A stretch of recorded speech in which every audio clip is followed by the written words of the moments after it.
money for cancer research and food delivery to vulnerable communities. They've allowed Elon Musk to infiltrate your medical records and banking data. They've allowed this administration to ignore court rulings, and now Republicans are here patting themselves on the back, literally arguing to make this chaos permanent. So Americans are going to continue to live chaos and destruction that has been occurring ever since he swore in January. And I hope y'all remember who caused this, because it wasn't the gentle lady's time, it was Irish Republican. Gentle lady's time has expired. I now recognize myself for closing remarks. The American people gave President Trump a mandate to drain the swamp, and they expect us to deliver on that promise. We need to be brutally honest about. You have forgotten about me, my friend. In the first place, it originated from Congress, an elected presidential administration for decades.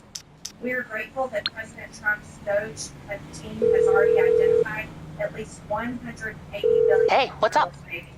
However, one limo coming up. These hard-won cuts could be reversed by the stroke of a pen with a future administration. After all, we listen to Democrats every single day make fun of, attack, and criticize the efforts of DOGE. They don't take it serious. They want government to be bigger and bigger and bigger until we completely collapse. Congress must use every tool at our disposal to make the hard work of the Trump administration permanent. 2 weeks ago, House Republicans took the first step in codifying the DOGE cuts by passing the White House's $9.4 billion rescissions package. This is only the first step. The Senate must immediately pass these cuts and send them to President Trump's desk. We must continue to codify every penny of DOGE cuts through rescissions and the appropriations process. This is our mandate. This is our duty. The legislative branch can't sit on the sidelines. In this subcommittee, we will fight the war on waste, shoulder to shoulder, with President Trump. We've held hearings exposing billions in improper payments, corrupt NGOs pushing destructive policies, and taxpayer-funded media like NPR and PBS that serve elite interests over the public good. We've uncovered shocking examples like USAID funneling money to undermine U.S. interests abroad, lavish spending on empty federal buildings, and so-called nonprofits bankrolling illegal immigration. Today, we heard more egregious examples of Americans' hard-earned tax dollars being abused to promote genital mutilation of children, fund the Green New Deal scam, fund terrorists overseas, and fund hundreds of billions of improper payments. The American people overwhelmingly support the cuts, and I don't know what faulty polls my Democrat colleagues are using to back their claims, saying otherwise, but I've never heard of any legitimate poll that adds up to 110%, like the one on their poster that was displayed here today. What a joke. What a pathetic example. Maybe they should support spending a little more on teaching actual mathematics in the classrooms and a little less on seeking to advance racial justice in mathematics, like the National Science Foundation grant. Regardless, we know the American people are behind the DOGE efforts, and we know the American people don't believe stupid, fake polls that have math that make no sense. Exposing this waste and abuse is only half the battle. To win this war, we need to make sure these cuts aren't just temporary. That means passing laws to streamline agencies, eliminate redundant programs, and give the president the authority to fire bureaucrats who don't do their jobs. The same bureaucrats that go ahead and give out these grants that mutilate children, gives money to USAID to do regime change in foreign countries, and so many more stupid, horrible things the American people don't want to spend their money on. I usually want to piggyback immediately after what Marjorie Taylor Greene had to say, but I need to deal with what Chester Crockett was talking about in her little speech there. First off, an abdication of your voters and your responsibilities, that means if you're usually leaving your job, it would be abandoned, first off. So, right ballpark, but I think there's a better word out there. Thesaurus might actually help you. But a better point that I really want to deal with is the idea that Doge has abandoned the middle class. It has abandoned the working class. I'm sorry. I think the biggest abandonment of the middle class was a ridiculous spending bill that did nothing to get the economy back on track and then pushed us over a cliff, essentially raising inflation to a point that we're barely dealing with that problem properly over 4 years later. Joe Biden wanted a Barack Obama style piece of legislation, and he got it for some terrible reason. He got it because for 50, the Senate was split 50-50 through reconciliation. Kamala Harris became that extra vote, and then uh, the Biden administration was able to get everything that they wanted, from ridiculous federal positions in our judiciary that are now gumming up all of the works for a new administration who's trying to clean up the mess. Then you've got, of course, the inflationary problems that came along with that spending bill, and which hurt the American middle class more than anything else. There's a reason that pretty much the number one and number two issues in the last election were the price of eggs and making America healthy again. Neither of which Jasmine Crockett has bothered to bring up in her little screed. And then I think the whole idea that she's trying to tie all these other issues that, oh, well, because Doge cut a contract, you won't get your Social Security. You won't get your Medicare. You won't get certain things that help you out. Oh, the NOAA might lose some ability to track a storm cell or two. I'm going to be 100% honest. We've got multiple stations across the nation. We have got YouTube channels dedicated to weather. I'm sorry. What are you complaining about here? I think what she's complaining about is this whole idea that, bureaucracy is a good thing. Why is it getting cut? Well, because our bureaucracy is bloated. Because we have contracts we constantly give out to organizations, not just in the military industrial complex, which we haven't even gotten to yet. I can't wait to see what happens when Doge gets their fingers on that little project. We've started off with the federal discretionary spending. The Avengers in a Now hammered it's going to start LSIA. It's a spending Merryweather very soon. hanger. Ho-ho, these are We're still bad these people. contracts to go, Soldiers of fortune, okay, scumbags for you're hire. we're going to cut your contract. Actually, it You might have come to them.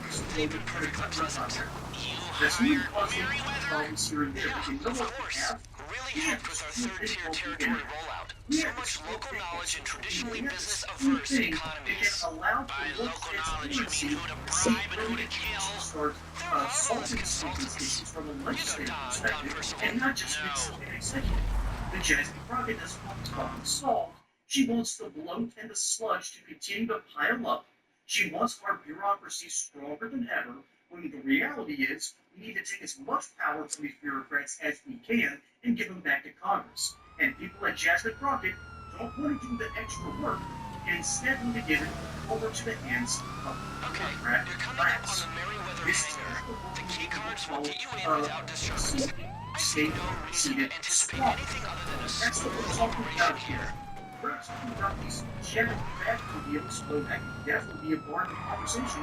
We're really talking about getting a hold of the amount of people that seem to magically have jobs year after year, even though they're not producing as much as, what is being spent upon them in salary.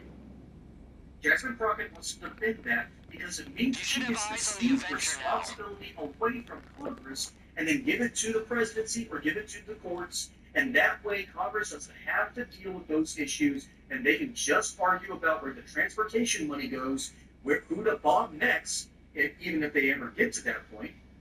And just as importantly, continue to let things just go steady as normal instead of doing their jobs and actually ensuring that they're being good stewards of your tax dollars. Marjorie Taylor Greene gets a great defense of the Department of Government Efficiency, not only because we're saving your taxpayer money, we're also Shit, they taking a cut good the power. It's an ambush. Remain calm. Defend yourselves until we can figure out a next step. I'm working on it. Hold them Public off. shows in Hang in there. Botswana I've almost got allow something. the instant use of taxpayer dollars. It might give a few Democrat cousins of some Democrat officials Bringing up the schematics some for the job hangar. opportunities. Find a way for them But to get that power back up. spending a couple $100,000 $100,000 on those little projects here and there are good How you doing in that stewardship shootout? of I'm the having a hell of a American time making taxpayer sense of these dollar. That's schematics. what the village is We're looking all at busy. today. That's why we need the Department of Government Efficiency, and Marjorie Taylor Greene ends on a great note that the Senate Here, the needs to backup modify generators these are up on the cuts as gantries. soon as they can, Okay, people, because who knows get what up happens there in and the turn them midterms, on. who knows what's going to happen Stairs to the south. 2028, That's your and quickest who route to knows the how backup generators. our federal Get deficit up and there. debt Get that power problems back that will on. continue to pile up if we don't take care of business now.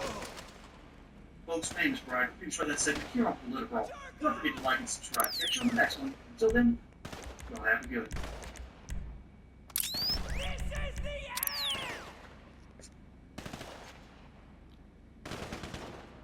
They're on the stage at this moment. Of course, Vice President J.D. Vance. He's there in Lima, Ohio, about to make remarks at this Republican dinner. Let's listen in. Chase them home. Please. Thank you all. Take your seats, please. It is, I gotta say, it feels like a great homecoming to be here in Lima today. I am so thrilled to be with you all.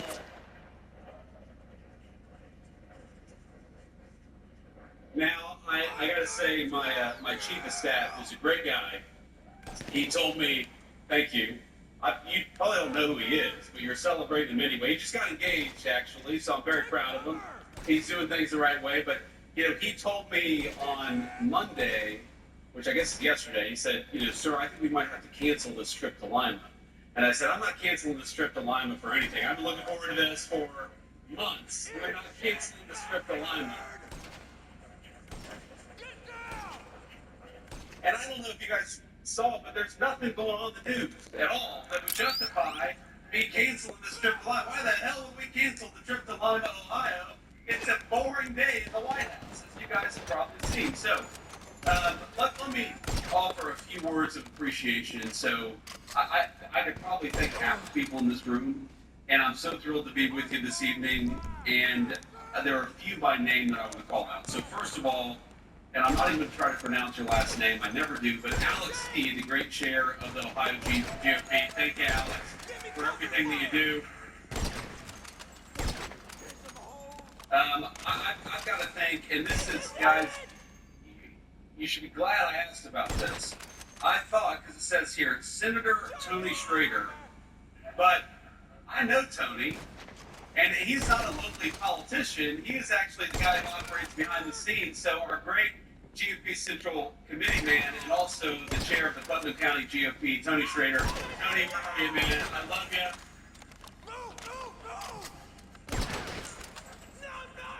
Hey, Tony's been so good to me from the very beginning, and I'm going to tell a little story here. That's what I'm going to do. You guys are going to be stuck here for 45 minutes of me telling stories. I'm just in such a good mood. Unfortunately, we've got these cameras back there, so I've got to be a little bit careful. If I say something really stupid, somebody's got to stand up here and stop me before I embarrass myself in front of national TV here. But Tony Schrader was, when I decided to run politics the very first time, the Senate race back in Ohio in 2022. And so this is sort of early 2021. I'm going around and giving speeches. I haven't even declared my candidacy yet. And Tony Schrader was actually backing somebody else in the primary. Now, Tony was backing a person who is a very dear friend of mine, Jane Simpkin, who's, I don't know if Jane is here, but Jane, hey, Jane, how are you? But that was a hard-fought primary, a bunch of really good candidates. And eventually, of course, I won that primary and won the race. But Tony worked harder for me maybe than anybody in all of Northwestern Ohio. I mean, he knocked on so many doors. You remember, Tony, we would have events with volunteers where we would knock on more doors than I thought humanly possible. And it was all because Putnam County GOP is an incredible organization led by an incredible guy. So thank you, Tony, for everything that you do.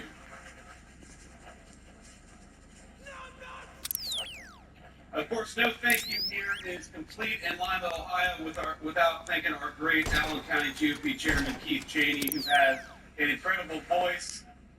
He was the announcer. Keith, I think if I made your voice up to vice president earlier than I made it, man. But, nobody is endowed with perfect gifts here. And, of course, GOP volunteer Kurt Kaufman. Kurt, thanks for everything that you do. We said hello back today. Thank you, Kurt.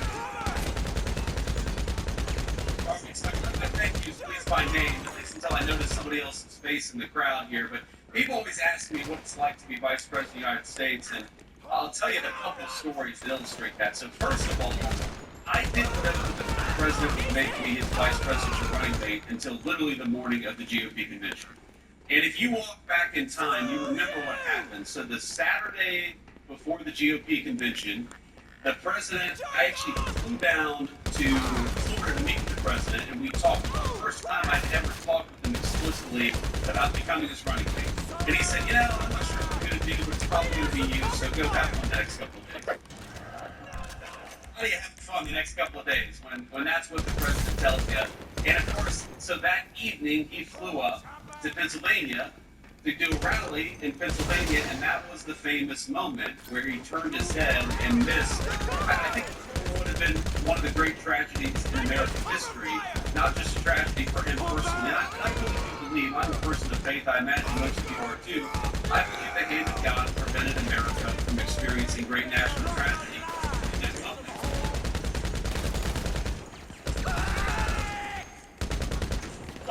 So I called the president that night. It was probably 2 in the morning at this point. I called the president that night. Remember, I just met with him that morning, talking about becoming his running mate. And I'm like, sir, how you doing? He's like, I'm fine.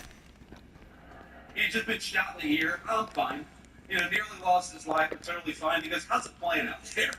And I'm like, Mr. President, I think it's playing pretty damn well, because remember to get that photo where he raises the fist iconically. And I said, I think that photo is going to go down in history as one of the great photos, and of course, I was right about that. So the morning of the convention, the morning he announced me to be his nominee, he calls me at around 11:45, and I'm not kidding you, I don't answer the phone.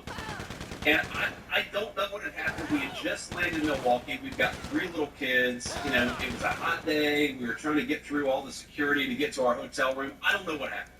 So I call him back 15 minutes later, and he answers the phone, and he says, JD, you just missed a very important phone call.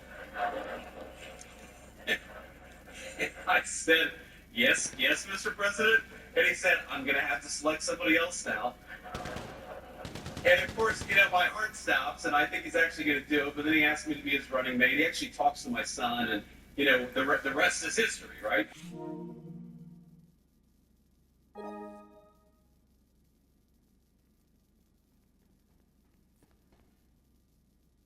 Phone call with a foreign leader, I won't mention who, and it's a tough phone call. There are some tough issues that we have to work through with this foreign leader, and he asked me to come sit behind him at the Resolute desk so that if I need to say anything, I can just speak directly into the speakerphone. And it's early in the administration, so there's not a whole lot in the Oval Office yet, and there's this sort of wooden box with a red button sitting on the Resolute desk. And I think to myself, that's probably not a button that you want to press, right? So we're talking to this foreign leader, and the president looks over at me, puts the foreign leader on mute, and says, this is not going very well, and he presses the red button. And my eyes get really big, and I'm like, Mr. President, what just happened? And he looks at me and he goes, nuclear.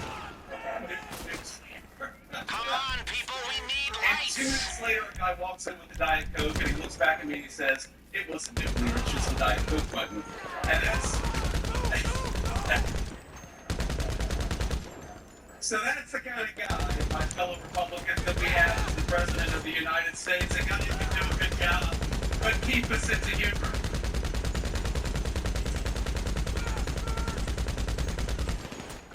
And I've learned a ton, even in 130 days, 140 days, however long we've been in office. I think I've learned more, I've had more on-the-job training than I think any person in the history of having a job for all of about 5 months. Because the thing that I've learned about the President of the United States, and I guess I kind of knew this a little bit, but I've really learned it seeing him interact with foreign leaders, with congressional leaders, and just doing the job the President of the United States is. What makes the president so successful is he has the best instincts about people of anybody that I've ever seen in my life.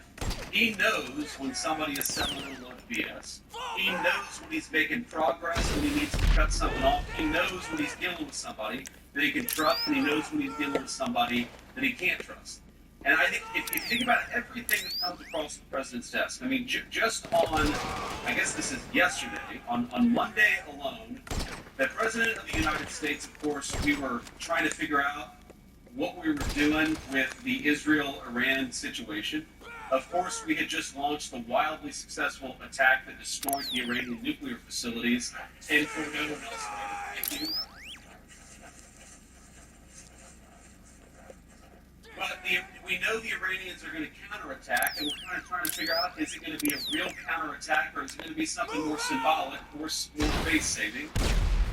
He's dealing with congressional leaders about the one big beautiful bill, cuts taxes on overtime, cuts taxes for tips. Thank you. Really is the most important generational tax reform that we've had in this country in 30 years, and also provides billions of dollars to replenish the.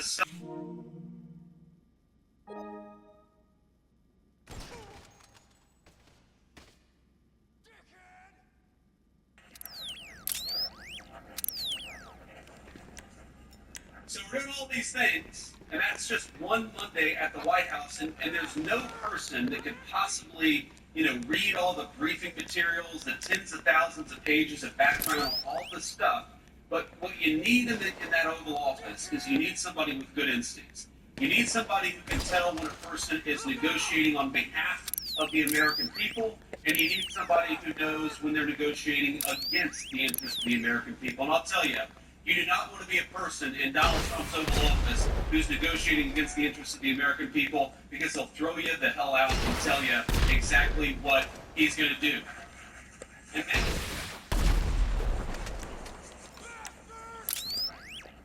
And that is what I think makes him an effective president. It's what makes him an effective leader for the American people. And I will say, I'm obviously extremely biased, but 130 days into this term, we have got a lot to brag on from the Trump administration and what we're doing in Washington, D.C. Let me run just through a few of the ways in which the Trump administration has been wildly successful. Let me start with the thing that is, of course, in the news. And what the president said going back 10 years, you can look at the campaign in 2015 and 2016, and he said it consistently through his second term, is that he does not want Iran to have a nuclear weapon. It's very simple. It destabilizes the entire region. It gives this terrible regime leverage over the United States of America. As the president often jokes with me, everybody in Iran calls the Iranian leader the supreme leader. That's a pretty amazing title if you think about it. But he looked at me in the Situation Room a few days ago and he said, Mr. Vice President, you don't have to call him the supreme leader, but you would if the guy had a nuclear weapon. Because the leverage that nuclear weapons give you to destabilize the world, to destroy our economic interests, to destroy our national security interests, you don't want the worst people in the world to have a nuclear weapon. So what did the president do? For 60 days, he negotiated aggressively to encourage that Iranian regime to give up those weapons peacefully. And by the way, he was more than willing to accept a peaceful settlement to that problem. But again, this comes back to instinct.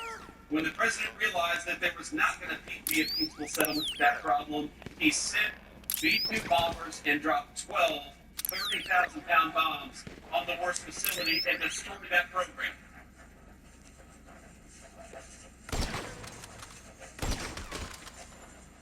And I think there are a lot of Republicans, by the way, I count myself among them, who after the past 25 years, they don't want to get involved in another long-term, protracted Middle Eastern conflict. We all saw what happened with Iraq and Afghanistan. And so what I call the Trump doctrine is quite simple. Number one, you articulate a clear American interest, and that's, in this case, that Iran can't have a nuclear weapon. Number two, you try to aggressively, diplomatically solve that problem. And number three, when you can't solve it diplomatically, you use overwhelming military power to solve it, and then you get the hell out of there before it ever becomes a protracted conflict. That is the Trump doctrine.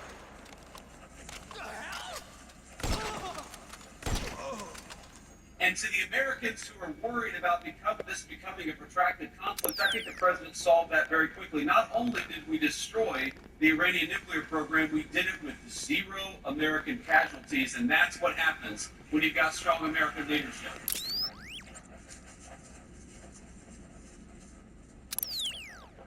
Now let me talk to you about something else. For every month that you've got inflation numbers and jobs numbers and wage numbers coming out, I'll come into the White House and I'll say, but this happened now about 5 times, where seems like every economist and every financial journalist in the world says that Donald Trump's policies are going to lead to higher inflation. They're going to lead to lower jobs. They're going to lead to lower wages. And for now 5 months in a row, every single time we come to the news and it turns out the economists' expectations missed. Because wages are higher. The economists are liars. Them bitches, that's why we fucked up now. Cause them assholes. Shit.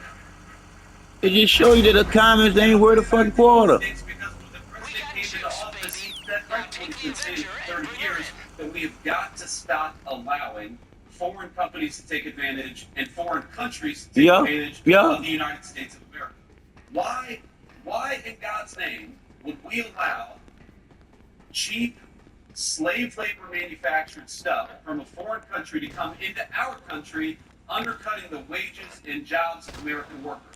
And the reason we allowed that to happen is for 30 years we had a bipartisan failed consensus that we ought to let cheap plastic garbage come into our country at the expense of American jobs and the American families who depend on those jobs. You know what President Trump said?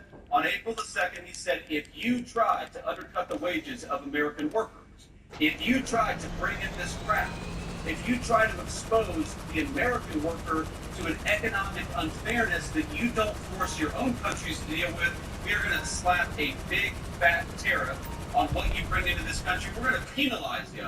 For once, finally, we had an American president who said, if you want to destroy the wages and the jobs of American workers, you're going to pay a big fat penalty because of it, and that, I believe, has saved the American economy. So fly it up over those goons and bring it back. If you want to undercut American steel, you're going to have to pay a tariff. If you want to undercut American auto workers, you're going to have to pay a tariff. And all the economists said, well, what this is going to do is going to produce inflation. And then what the president said is what it's going to do is one of 2 things. Number one, it's going to force a lot of people to move their factories back to the United States of America. And we've seen more foreign investment in the past 130 days than you've seen in any 130-day period in the history of this country. Or, he said, what it's going to cause is these foreign countries are going to open up their markets to American manufacturing. Because here's the crazy thing. You go to Germany, you go to Japan, you go to South Korea. Some of these countries, by the way, are very important allies of ours. But how many American-made automobiles do you see on the streets of these foreign countries? Very often, 0. But we allow all of these countries to come and do business on our shores when the deal is fair trade. If we're going to let you do business in the United States of America, you damn well let us do business in your country because that's how we create prosperity for America. Thank you. Remember to stay low. You've been allowing fucking criminals to run our fucking business in the fucking shitter. Donald Trump is a fucking businessman, and that's what you need to run your fucking business. A businessman or a business motherfucking woman. I don't give a fuck. As long as it's a motherfucking business-minded motherfucking person. In October Fuck. of 2021, and you had told me that after 45 days of the Trump administration, we would have illegal border crossings down between 95 and 99%, I would have said, whoa. I believe the president is very serious about this, and I believe the president is very effective. But there is no way that we're going to have a legal... That's why you ain't supposed to be believing shit at all. You're supposed to know what the fuck you can do so you can be fucking responsible as a fucking adult. This believe shit is just doubt, and it's a fucking way to have a fucking excuse for not knowing what the fuck to do when you do know what to do. You just don't want to be held responsible for doing it, asshole. The United States of America, because we know exactly what the Democrats, not because we have to read their minds, but because Democrats would go out and say that what they wanted to do for those 20, 25 million illegal aliens is give every single one of them the right to vote and turn them into permanent wards of the Democratic Party. And if we allow that to happen, if we allow the Democratic Party to import voters instead of persuade voters, that would have been the end of American democracy. You hear the American media say all the time that Donald Trump is a threat to democracy. The threat to the democracy is Democrats importing voters instead of persuading their fellow citizens.